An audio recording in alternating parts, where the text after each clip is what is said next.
That's why becoming is actually the process of remembering from a spiritual point of view. Welcome to Satori Mindset Podcast. My name is Yuki, and this is your time, your moment to reflect on yourself, your life, and to integrate your journey to feel aligned, and to ultimately make the awakened version of you a default mode. So let's begin. Okay, so today I want to talk about becoming is remembering.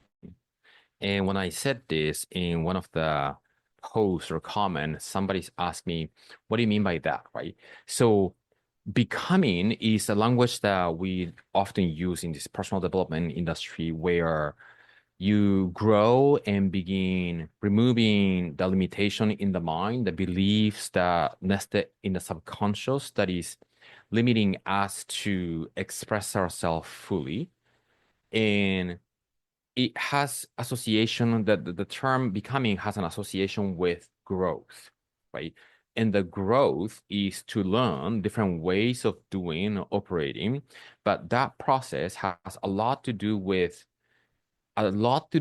becoming used to the next level layer of how we can operate by actually removing the limit in the mind. And from a spiritual speaking standpoint, we came here at the beginning with no limitation. And the limitation was created based on the programming through our environment and something that we inherited genetically. So it's interesting when we begin understanding this process of life on earth from a spiritual point of view. We often talk about what we want to create in this physical realm spiritually on the spiritual plane already exists that potentiality. It doesn't mean that actual thing that we want to create lives in the spiritual dimension, because in the spiritual dimension, there's no categories or concepts or an idea, but the potentiality and the vast expansion of the expression of who we are is unlimited and infinite, and that already exists in the spiritual plane. So when we come from that standpoint, the process of becoming is to unfold the essence of who we are, to become more of who we are, to have less limitation, more possibilities and potentiality, and to align the concept of ourself, the image of us, the feeling of ourself in the world to match that forever expansive possibility. That's why becoming is actually the process of remembering from a spiritual point of view. And it's interesting because when we only focus on the material thing, people tends to assume that there needs to be a grind or some push or the motivation. There is this resistance in nature.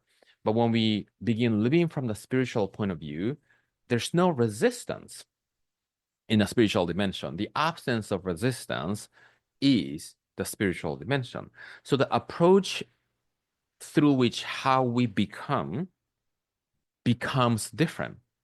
It's more like an unfoldment of the essence of you by peeling off the onion's layers to actually express more of who you are by removing the false concept of who we are not. That's why becoming is remembering.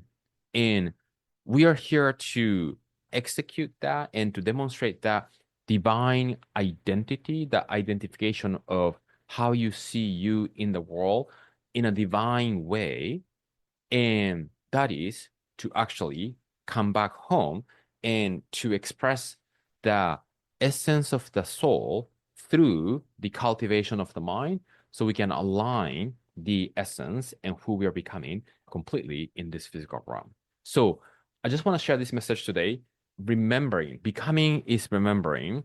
And it's not too much about resisting against to grow, but to remove all those resistance and to be able to see you in the light of who you are. And everything else will be unfolding automatically and effortlessly, because that easiness is the nature, one of the nature characteristics of the soul. The spiritual dimension doesn't have too much of that resistance, or not doesn't have too much. There's no resistance. So how can we begin living from that place? Then you are more executing the essence of who you are in that process of becoming and unfolding and remembering. So you might want to listen to this a couple of times, because some of the language that I use can be kind of puzzling. Thank you for listening to the podcast. A message I want you to take with you is this: you have a power to choose how you see yourself and the world at any given moment. So stay connected to that wisdom.